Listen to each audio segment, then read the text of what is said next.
नमस्कार मित्रों। आज मैं इस विषय पर चर्चा करना चाहूँगी कि स्त्रियों का कमाना, स्वावलंबी होना कितना आवश्यक है और स्वावलंबी होने के बाद स्त्री को क्या करना चाहिए। आज के इस बहुत ही बिजी युग में, जिसमें सभी व्यक्ति बहुत बिजी हैं और न होते हुए भी खुद को दिखाते हैं कि हम बहुत ही व्यस्त हैं, हमारे पास किसी चीज़ के लिए समय नहीं है। लेकिन मोबाइल चलाने का समय सबके पास होता है। माता पिता के लिए समय नहीं, भाई बंधुओं के लिए समय नहीं, बीवी के लिए समय नहीं, बच्चों के लिए समय नहीं, मगर मोबाइल के लिए समय सबके पास है।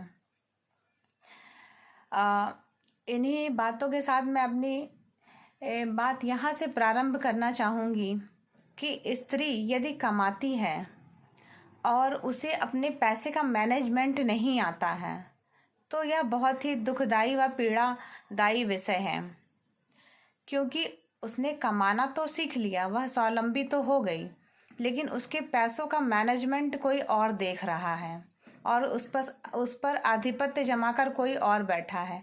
वह दिन रात मेहनत करती है, 10 से 12 घंटे नौकरी करती है, परिवार वालों के लिए खड़ी रहती है, लेकिन उसने किया क्या। हम ज़्यादातर महिलाओं के साथ हम यह समस्या देखते हैं कि वह अपने अकाउंट का पूरा बैलेंस या तो अपने परिवार वालों के हाथों में सौंप देती हैं या अपने पति के, जो कि गलत है। यदि दोनों ही व्यक्ति कमाते हैं तो यह ज़रूरी है कि दोनों ही व्यक्ति बराबर बराबर परिवार में अपना इन्वेस्टमेंट करें और कोई भी चालाकी न दिखाएं, अपनी जिम्मेदारियों से न बचें और एक का दूसरे पर ज़रूरत से ज़्यादा आधिपत्य और उस पर ओवर रूलिंग करना और उसके पैसों पर हक जमाना, ये गलत है, क्योंकि वह भी दिन भर काम कर रही है। एक बार मैंने इंटरव्यू सुना था, इसमें यह बताया जा रहा था, इस विषय पर चर्चा हो रही थी कि एक महिला थी, वह अपना पूरे अकाउंट का धन अपने पति के अकाउंट में ट्रांसफ़र कर देती थी। ये इंटरव्यू IPS किरण बेदी का था।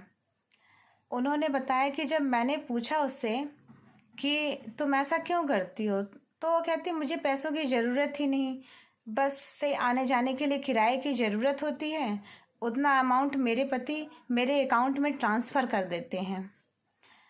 तो इस तरह की चीज़ें भी समाज में चल रही हैं, जिसे हमें समझना होगा और अपने बुढ़ापे के लिए, वृद्धावस्था के लिए भी कुछ पैसों को बचा कर रखना होगा, ताकि यदि आगे आने वाली पीढ़ी सही न निकले तो हम अपना खर्चा खुद उठा सकें, वहन कर सकें। हमारे बाल बच्चे यदि हमारा सेवा सत्कार न करें, वह हमारा खर्चा वहन करने में यदि सक्षम ना हो, तो वह जमा पूंजी हमें बुढ़ापे में, वृद्धावस्था में काम आएगी।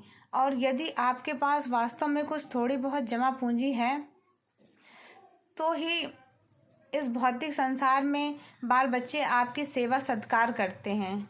यह सुनने में कटु तो लगता है, मगर सत्य है। तो मैं यह कहना चाहूँगी कि पैसों की बागडोर महिलाएं अपने हाथ में रखें। दोनों लोगों का बराबर इन्वेस्टमेंट होना चाहिए परिवार में। यदि दोनों ही लोग कमाते हैं तो दोनों लोग बराबर परिवार में अपनी हिस्सेदारी को समझें, एक दूसरे के पैसों को लेकर विवाद न करें। जितनी मेहनत आप अपने वर्क फील्ड में करते हैं, उतनी ही मेहनत वह महिला भी कर रही है। तो इन सब चीज़ों को समझना चाहिए और उसकी भी वृद्धावस्था आएगी, उसे भी पैसे की आवश्यकता होगी। हो सकता है उसका बच्चा उसे ध्यान दे या ना दे, यह भी सोचनीय और विचारणीय विषय है। आज की जनरेशन में जब हम अपना हाथ पूरी तरह से खाली करके बैठ जाते हैं और उसके बाद वृद्धावस्था में जब बच्चे हम पर ध्यान नहीं देते, हम पर बिल्कुल भी पैसा लगाना नहीं चाहते, माँ बाप को दवाइयों के लिए भी तरसना पड़ता है, तो इन